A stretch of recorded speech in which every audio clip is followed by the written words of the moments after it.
Ok, bonjour à tous. Donc je vais vous parler de Redux en RxJS. Je m'appelle Florent Legal. Je suis développeur full stack chez Fluo. Donc Fluo, pour ceux qui ne connaissent pas, on est une startup dans le domaine de l'assurance. Donc Redux en RxJS. En gros, je vais vous présenter tout simplement Redux. Très rapidement, je vais vous présenter l'opérateur scan qui sert en RxJS. Et puis après, on fera un live coding où j'essaierai de réimplémenter le cœur de Redux dans une toute petite appli, juste pour voir comment ça marche. Redux, donc vous en avez probablement entendu parler. Donc la définition qui vient assez souvent, c'est voilà, ce conteneur prévisible d'état pour les applications JavaScript. Donc, quand on comprend bien Redux, on comprend bien la définition, mais l'inverse n'est pas vrai. Alors, qu'est-ce que ça fait Redux? Oui, ça gère la problématique d'état. Alors dans les applis web, l'état, on ne peut pas l'éviter. Il y a toujours un état. Même si c'est une application qui a plusieurs pages, juste déjà savoir sur quelle page vous êtes, c'est déjà un état en soi. Et l'état, c'est un peu... dès qu'on a à gérer un état, on peut assez rapidement avoir des effets de bord. On ne sait pas trop d'où ça vient. Donc Redux peut vous aider à ça. Redux, historiquement, vient de l'architecture Flux de React. Ça prend quelques idées de LM. Et du coup, en fait, Redux a un an, c'est un framework qui a été écrit pour React, mais il peut s'utiliser en dehors de React. Il y a des gens qui font de l'Angular 2 avec Redux, qui vous permet de gérer l'état. Alors, on va voir comment il gère cet état facilement. Et surtout, il y a quelque chose aussi qui nous aide avec Redux, c'est que c'est aussi pour l'expérience développeur. Je ne sais pas si vous avez déjà fait, si vous avez déjà fait du live reload ou du hot reload. React, Redux, c'est assez génial pour ça. Parce qu'en fait, le live reload, donc vous connaissez déjà, c'est lorsque vous modifiez un fichier JS, votre page de navigateur se rafraîchit toute seule. Le hot reload, c'est directement votre application qui se rafraîchit. Donc dès que vous travaillez en bi-écran, c'est assez génial. Moi, j'adore ça lorsque je fais du markup, pouvoir modifier tout de suite, voir tout de suite le résultat. C'est assez génial. Et Redux permet ça grâce à son architecture en isolant l'état. Ça permet aussi donc d'avoir un debugger qui fonctionne, il permet de faire du time travel, donc de diagnostiquer exactement à chaque changement d'état tous les changements. Et ça permet de faciliter aussi les tests, vu que les tests s'écrivent plus facilement. Alors pourquoi? Comment ça marche? On a une application moderne avec un framework orienté composant, donc Angular 2, React, comme on veut. Si vous connaissez Flux, vous connaissez un petit peu ça. Dès que vous avez un composant qui met à jour, qui fait quelque chose, il doit mettre à jour son état, et ça doit être répliqué dans deux autres composants en haut. Et donc, la solution la plus bête auquel on pense au départ, c'est de se dire, je mets à jour directement mes composants. Ça fonctionne, mais le problème, c'est que les composants, après, ils se retrouvent liés les uns aux autres. C'est pas super. Ensuite, si vous avez écrit des tests unitaires, ils ne vous servent plus à rien parce que tout est moqué. Donc là, ça et ça, c'est lié, donc ça ne marche plus. Et à l'origine, vous deviez juste déplacer une information d'un endroit à un autre dans l'interface. Ce n'est pas grand-chose. Donc ce que propose Redux ou l'architecture Flux, c'est de passer par un store. Et donc à chaque fois qu'on a un composant qui déclenche quelque chose, il dispatche l'action au store. Et le store se charge de mettre à jour, d'informer les composants et de les mettre à jour. Donc ça, voilà, ça c'est le principe de Flux, le principe de Redux. Ça fonctionne plutôt bien. Il y a, je dirais, trois principes fondamentaux à Redux. Il y a une seule source de vérité, c'est le store. Donc vous allez toujours passer par le store. L'état, il est en lecture seule. Alors ça, c'est très important que l'état soit en lecture seule. Ça permet en fait de faciliter la détection des changements d'état. Parce qu'en fait, à chaque fois, lorsque vous allez récupérer un ancien et un nouvel état, s'il y a un changement, ce n'est pas le même objet. Et donc ça, c'est très facile à vérifier, c'est juste un triple égal en JS et ça fonctionne. Et ensuite, tous les changements, il faut les faire avec des fonctions pures. Donc ça, c'est assez classique dans la programmation fonctionnelle.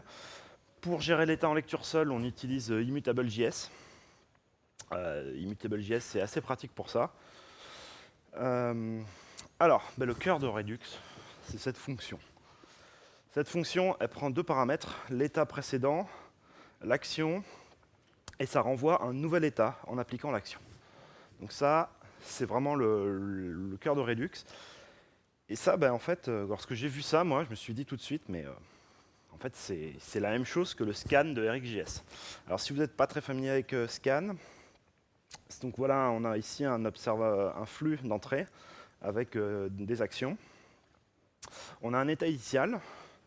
Et scan, en fait, on a voulu passer cette fonction-là, donc qui vous donne, à partir de l'état précédent et d'un paramètre, le nouvel état. Et en l'appliquant sur chaque état, on va ainsi mettre à jour l'état actuel. Donc on a parti de l'état initial, on a la boule rouge, on a mis à jour l'état, et ainsi de suite. Donc ça, c'est vraiment le cœur de Redux, c'est dans Rx, ben, ça s'appelle scan. Alors, moi, lorsque j'ai vu ce schéma aussi, je me suis dit, mais là, quand même, dispatch, subscribe, bah, c'est quand même un peu ce que fait Rx, quoi. Enfin, c'est des flux, quoi. Des flux qui dispatchent des infos, on s'abonne, etc. Donc ça fonctionne un peu comme ça. Donc ben, on va commencer le live coding. Donc bah, voilà, je vous remettrai l'URL à la fin. Alors, on a une application toute bête. C'est une application, c'est un peu comme un blog, hein. Vous pouvez saisir du texte, ajouter un article, vous pouvez cliquer sur like pour augmenter les likes de l'article, et vous pouvez saisir ici un commentaire. Donc là, cette application, je l'ai écrite, donc je ne sais pas si on voit, je vais peut-être zoomer un petit peu plus, voilà. Je l'ai écrite avec un framework qui s'appelle YolkJS. C'est un framework qui est tout récent, c'est vraiment un tout petit framework JS, il n'y a pas grand-chose comme feature. Néanmoins, il est assez intéressant parce que, en fait, il ressemble un petit peu à React dans le sens où il utilise JSX. Et donc JSX permet en fait, d'amener directement le HTML dans le code. Donc ça, c'est assez pratique. Il fonctionne avec des propriétés, des props, comme React. On exprime les composants juste simplement sous forme de fonction. Par contre, petite différence par rapport à React, c'est que tout le data binding se fait via Rx. Et donc, en fait, les props que vous passez, c'est des flux. Donc, en fait, tout le data mining descendant se fait via des observables Rx. Donc ici, le map, ce n'est pas la méthode map qu'on trouve sur array, c'est la méthode map qu'on trouve sur un observable qui, à partir de l'état, me renvoie le champ article. Et ça fonctionne aussi dans l'autre sens. C'est-à-dire que lorsqu'on envoie ici, donc là, on a un formulaire, on a un onSubmit, et ben aussi les événements qui viennent de l'IHM, c'est aussi des flux. C'est aussi des flux qu'on abonne aux actions. Donc là, moi, j'ai fait toute l'interface. Ce que je n'ai pas fait, c'est la partie store. La partie store, pour l'instant, je l'ai laissée vide. Elle est vide, elle est quasiment vide. On a nos 3 actions qui sont sous forme de sujets Rx. Donc, les sujets Rx, c'est à la fois un observable et un observer. Donc, c'est assez pratique. Ça permet d'enregistrer en fait, des flux pour aller envoyer dessus. Et ça permet aussi de s'abonner. Du coup, qu'est-ce qu'on va faire ici, on a juste mis un observer, là, un subscriber, qui fait un console log. Donc ici, si j'affiche quelque chose, on va le voir tout de suite en console. Donc l'idée, c'est essayer de brancher ça pour que ça ajoute un article. Donc la première idée qu'on a, ça va être ici de abonner le flux d'updates. Donc this.update, on va pouvoir l'abonner. Alors, ça, c'est pas top parce que si on l'abonne, ce flux d'update, au début, c'est un flux qui reçoit c'est un flux d'état. Et puis là, c'est les articles, on a vu que c'était des chaînes de caractères. Donc, ça marche pas. C'est pas la même chose. Donc, ce qu'on va faire ici, c'est on va appliquer la méthode scan.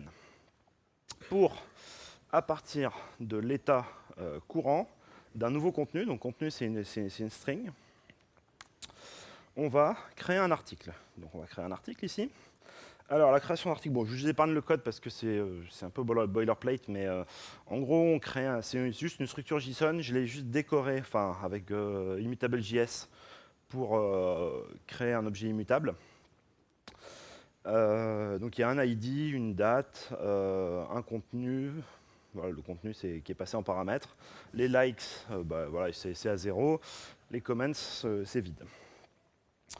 Donc, on a notre article, et là, il faut qu'on mette à jour notre état. Donc, comment on va mettre à jour notre état? On va prendre notre état actuel, et on va appeler la méthode update d'immutable. Update d'immutable, elle vous renvoie un autre objet.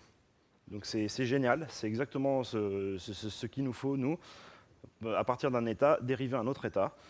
Et donc, Immutable le fait pour nous. Ici, on a la même chose avec articles.unshift. Donc unshift pour pouvoir le mettre au début de la liste.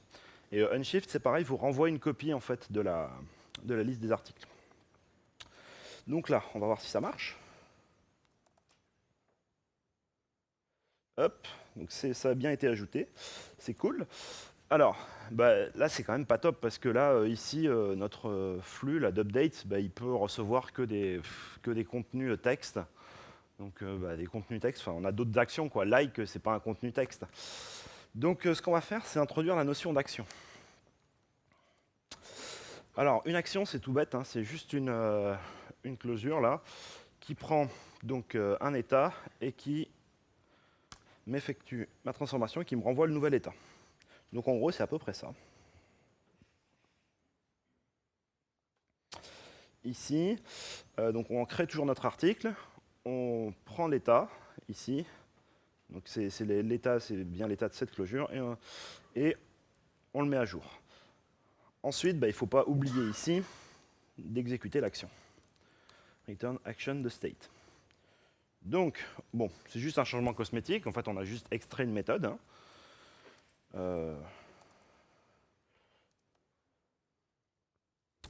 Donc ça marche toujours. Et là, c'est cool, parce que là, en fait, ici, ce traitement-là, on va pouvoir le sortir, la création d'une action, et on va directement l'appliquer sur notre action. Donc sur notre sujet action, là, ici, je vais pouvoir convertir avec un map. Je vais pouvoir convertir mon contenu, et je vais lui faire envoyer une action. Donc ici, on n'a plus besoin de la variable action. Et donc là, ça me renvoie directement l'action exécutée. Voilà, subscribe, return state. Donc là, map, on lui passe en fait une fonction qui renvoie une fonction.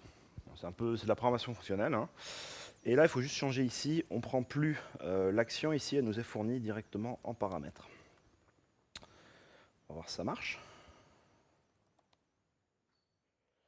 Yes. Cool. Alors là, c'est cool parce que là, maintenant, on va pouvoir faire exactement la même chose pour les autres actions. On va pouvoir les implémenter pareil. Donc là, ici, like article. Bon, comme on n'a plus beaucoup de temps, je ne vais pas trop vous détailler l'implème. Hein. Ça utilise exactement la même recette que l'autre. On met à jour l'état via les méthodes d'immutable.js. Et add comment également. Add comment également. Donc ça aussi, ça met à jour les articles et ça rajoute un commentaire. Donc là, ici, on va pouvoir taper un texte. On va pouvoir liker et on va pouvoir commenter.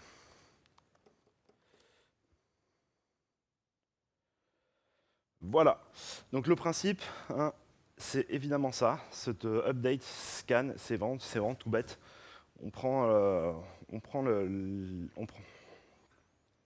On applique, on transforme l'état, etc. Ici, chaque sujet transforme en fait un flux de paramètres en flux d'actions à exécuter. Donc voilà.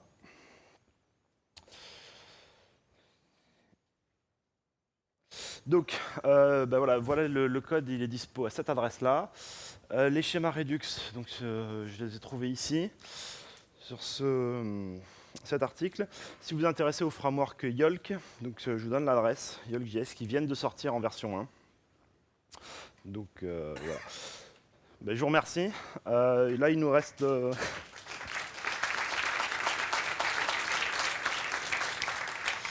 Il nous reste 20 secondes. Alors, je pense qu'on va faire les questions après. Merci beaucoup.